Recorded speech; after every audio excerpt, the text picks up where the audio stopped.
Lovely jubbly, sound as a pound.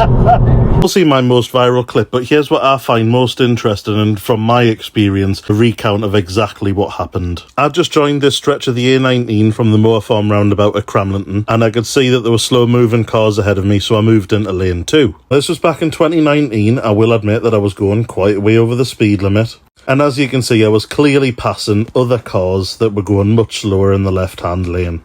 Jaguar comes up from behind and flashes the headlights as I'm already moving past slower moving vehicles.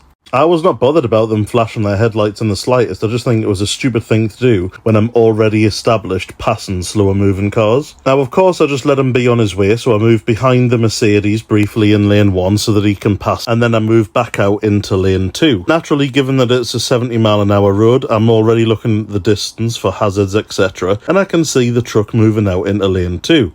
Absolutely no issue with them doing that. There was sufficient distance, and all you would need to do if you were in lane 2 is just back off the throttle a tiny little bit so that you don't risk getting too close to the truck as it moved out. The reason it moved out was to allow another HGV, a car transporter, to come out of the lay-by into lane 1. I could see what was happening already, and so I was straight away just easing off the accelerator, but the Jaguar continued to accelerate into the hazard that was developing in front of us. Jaguar then tries to attempt a stupid undertake of the HGV that's moved into lane 2, completely missing the giant car transporter which is already in the process of moving into lane 1. The Jaguar then moves back to lane 2 behind the truck which had moved out earlier, and then attempts another silly undertake which is in the HGV's blind spot. Because the HGV has no clue that the Jaguar is there, it starts moving back into lane 1 where the HGV has decided to go. He nearly loses control. I pass with the biggest boom and laugh you've ever heard. When we got to the next roundabout, which is just a little further down the road, he pulled up beside me. The look on his face would show that he looked absolutely petrified. As I set off from the roundabout, he was driving very slowly, and he'll probably not be driving that way again for some time. Lovely jubbly,